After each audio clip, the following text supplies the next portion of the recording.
Chers amis, bien le bonjour. Aujourd'hui, je vous propose qu'on analyse le cas Total, cas auquel je suis pas mal exposé, notamment car j'ai 200 actions Total en portefeuille. Et vous savez qu'un des derniers moves que j'ai fait, c'est que j'ai chopé une option avec une échéance assez courte, parce qu'elle arrive à l'échéance vendredi prochain, à savoir le 20 octobre, et le prix du strike price, donc le prix auquel je serai exercé, est à 64, et j'ai vendu également un call à 66, mais donc si Total fait 64,5, 65, etc., 65,5, je suis dans une zone où ça me ferait perdre de l'argent.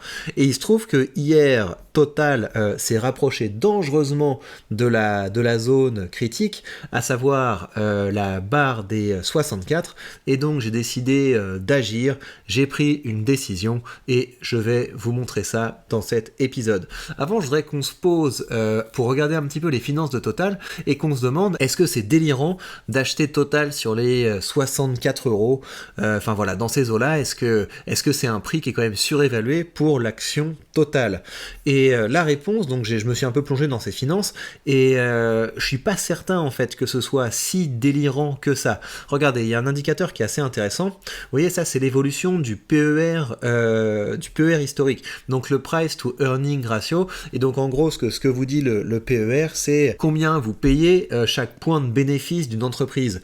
Et ce qui est assez intéressant, c'est que alors même qu'on a le cours de Total qui a tendance à monter, donc si vous regardez le cours de référence, voilà, vous regardez 2020, 2021, 2022, 2023, donc a priori on est sur une tendance qui devrait continuer d'être croissante, et bien le PER lui continue de baisser. Et donc ça veut dire qu'on a une entreprise qui, même si son cours s'apprécie, les gens qui l'achètent en ont un peu plus pour leur argent, parce qu'ils achètent plus de points de bénéfice avec les euros qu'ils mettent dans Total. Malgré tout, il faut vous dire qu'avec le pétrole, vous êtes sur un secteur cyclique, c'est un secteur qui est très très dépendant de l'économie. Enfin, vous l'avez vu avec quand vous avez eu le Covid, il y a eu une espèce de retournement dans les chiffres de Total. Vous voyez un chiffre d'affaires qui s'effondre, vous voyez les résultats qui s'effondrent, les marges qui s'effondrent, le bénéfice net par action qui s'effondre, le free cash flow qui s'effondre, etc. Donc vous êtes quand même sur un secteur qui est, il est très dépendant de ce qui peut se passer. Est-ce que le commerce mondial s'arrête, au contraire est-ce que ça reprend très fort, etc. Donc vous êtes sur un domaine qui est cyclique, mais même à ce prix-là, c'est pas absolument délirant Total. On va regarder un petit peu plus dans les finances pour que vous voyez que c'est une entreprise qui est saine, mais en tout cas en termes de valorisation, on est pas mal quoi. Si on exclut l'année 2020 où Total a atteint un niveau qui était très intéressant, si vous regardez BIM, j'ai pas réussi à acheter le bottom de Total, dans cette zone-là, mais j'ai acheté du Total sur les 28, j'ai acheté pas mal d'actions Total sur les 28 euros, j'en ai racheté beaucoup depuis, donc si vous regardez mon prix moyen sur Total, il doit être aux alentours de 52, voilà. Et de mon point de vue, quand vous avez acheté Total à 28, vous trouvez que 52, c'est quand même assez cher, mais ce qui fait qu'on trouve Total toujours un petit peu trop cher, même si les chiffres ont tendance à nous montrer le contraire, c'est que, on se dit toujours, oui, mais c'est peut-être la fin du pétrole, le pétrole, il y en a peut-être de moins en moins en fait, ce qui est faux, parce que on trouve toujours plus de pétrole, et c'est une constante, on trouve toujours plus de pétrole.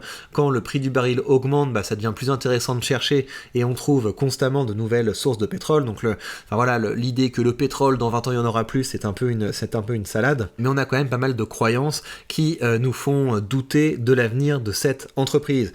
Donc peut-être, quand vous regardez effectivement les prévisions de chiffre d'affaires, vous avez des prévisions qui vous disent que le chiffre d'affaires devrait un petit peu baisser à partir de 2023, des prévisions sur le fait que le free cash flow devrait plutôt stagner, etc. Mais vous avez quand même, quand vous achetez Total, une boîte qui est assez intéressante. Donc on regarde les critères que moi je regarde. Donc moi j'aime bien avoir un chiffre d'affaires qui est croissant. Là sur Total, on a un chiffre d'affaires qui apparemment aurait eu un pic en 2022. C'est lié avec la reprise post-Covid, mais après on a un chiffre d'affaires qui a tendance à plafonner et à être stagnant. Donc ça pour moi c'est pas génial. Le bénéfice net par action, donc on a quelque chose qui après le creux de 2020 s'est beaucoup redressé, mais qui aurait également tendance à stagner. Free cash flow c'est pareil, donc c'est des choses qui pour moi me disent que je préfère pas acheter Total sur les plus hauts quoi. Si vous achetez sur les plus hauts historiques une boîte qui dans la suite va stagner, c'est pas absolument génial. Le dividende par action, donc a priori on devrait avoir, vous avez l'année 2022 qui est un peu plus haute parce que vous avez eu un dividende exceptionnel, mais sinon vous avez un dividende qui est sur une courbe croissante, donc ça c'est quelque chose que j'apprécie pas mal. Vous avez un payout ratio qui est tout à fait maîtrisé. Total ne verse même pas 40% de son bénéfice net par action à ses actionnaire. On a en général un rendement qui est aux alentours de 5%.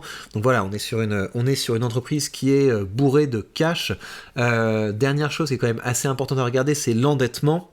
Et quand vous regardez l'endettement, vous avez également une dette qui est maîtrisée et vous avez une dette qui a tendance à diminuer. Donc vous êtes sur une entreprise qui, si on exclut le fait qu'on peut se dire il peut tout arriver avec le pétrole, il peut y avoir je sais pas quoi, des réglementations environnementales, des trucs etc. qui flinguent l'industrie, vous êtes sur une boîte qui est assez solide. Donc même si moi personnellement je l'achèterais jamais sur des sur des 63, 64 etc. Au-dessus de 60, moi c'est hors de question que j'achète du Total, même 55, ce genre de choses, je trouve que c'est trop cher pour du Total. Mais en tout cas, vu la position que j'ai sur Total avec ce coup près à un prix de 64, je ne peux pas blâmer les gens s'ils se disent moi j'ai envie d'avoir du Total en portefeuille et je l'achète maintenant. Ça me paraît pas absolument délirant comme choix, c'est pas un choix que je fais, mais c'est pas tout à fait délirant de faire ça. C'est un petit peu bête évidemment d'acheter du Total quand tout le monde achète du Total, mais en tout cas, vu la position que j'ai, je ne peux pas tabler sur le fait que le cours de Total va baisser. Je ne peux pas tabler sur le fait que Total n'atteindra jamais les 64. Et donc, ce que j'ai fait, c'est que j'ai roulé ma position.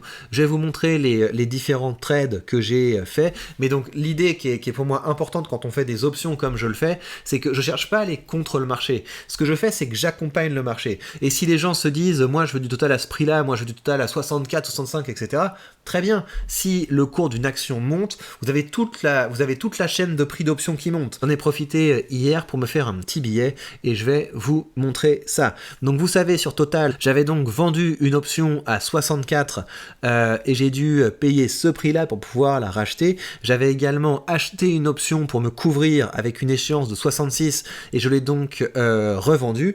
Et là-dessus, j'ai vendu une option avec échéance à décembre et avec un prix d'exercice à 66, ce qui m'a rapporté 163 €. Et j'ai acheté une option pour me couvrir à 72. C'est vraiment symbolique, hein, c'est vraiment pour dans le pire des cas, je sais que j'ai une perte maîtrisée, mais ce que je ferais évidemment, c'est que si Total venait à se rapprocher de la zone des 66, je ferais également rouler cette option comme je le fais habituellement.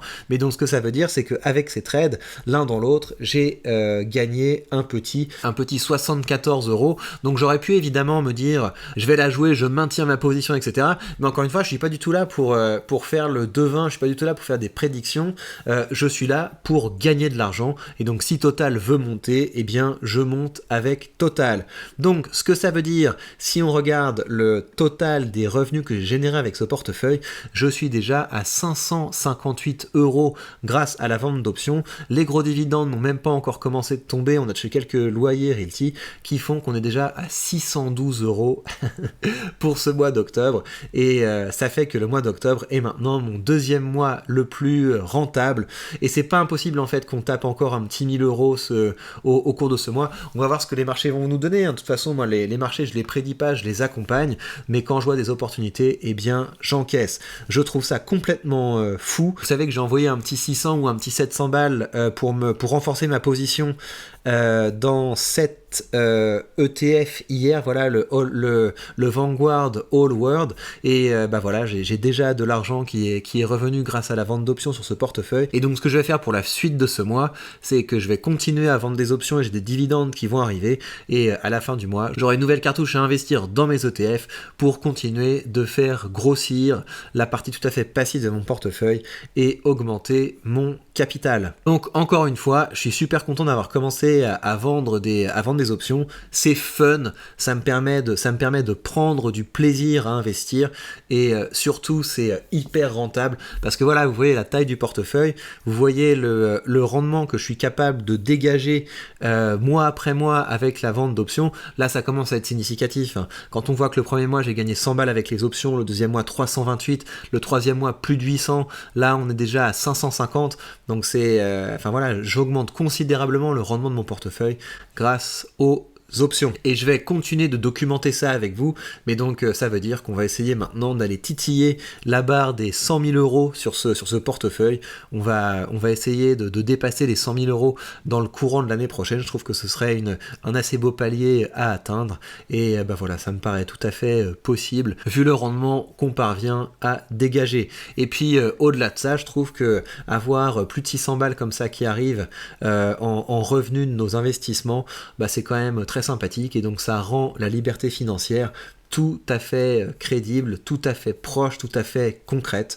Et je vous rappelle que si vous voulez commencer à investir avec un courtier qui vous donne entre les mains tous les leviers de la liberté financière, à savoir les actions, les ETF et les revenus des options, vous avez sous cette vidéo le lien vers le courtier que j'utilise, mon courtier du Giro, et en suivant ce lien, vous bénéficiez de 100 € de frais de comptage remboursés sur vos premiers trades, ce qui vous permettra d'ouvrir vos premières positions de façon tout à fait indolore. Par ailleurs, petit palier qu'on vient de dépasser avec Realty, ça y est, on touche 80 € mensuels grâce au loyer qu'on reçoit sur cette plateforme. On se rapproche également des 1000 € par an, et vous savez que mon objectif pour cette année, c'est d'atteindre les 100 € mensuels, et 100 € mensuels, ça veut dire que je peux, rien qu'avec les loyers, ajouter 2 parts de maison par mois, 2 parts d'immeubles par mois, donc c'est vraiment super. Et vous savez, hein, ce qui est sympa avec Realty, c'est qu'au-delà du fait que ça vous permet de constituer un portefeuille bien diversifié et avec un bon rendement, vous avez les maisons de réinvestissement,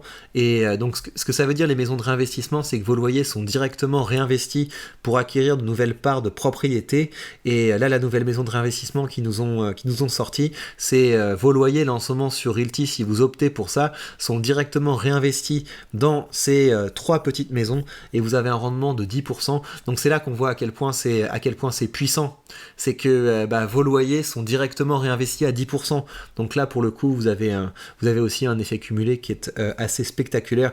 Et vous le voyez bien parce que je vous montre les loyers que je reçois sur Realty, et on le voit, hein, semaine après semaine, mois après mois, on a une très belle croissance. Et enfin vous le savez, hein, c'est parce qu'il y en a pas mal d'entre vous qui ont également commencé à investir sur Realty, et ça me paraît être une très bonne idée. Finalement, si vous voulez accéder à tout un tas de contenus exclusifs, on a pas mal, hein, il y a peut-être une trentaine déjà de vidéos qui sont publiées sur la page Patreon.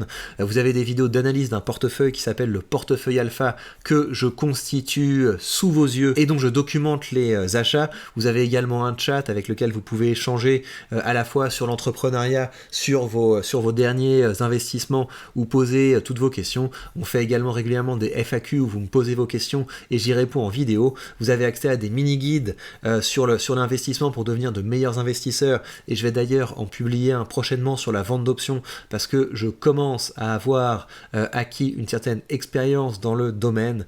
Et vous avez finalement la web-série Entreprendre en France où je vous montre comment je crée et je gère un side business qui me permet d'avoir toujours plus d'argent à investir. Vous pouvez accéder à tout ce contenu exclusif pour seulement 3 € par mois, le prix d'un café. Profitez-en. Et bien voilà, chers amis, prenez bien soin de vous et on se retrouve très vite pour de prochaines news.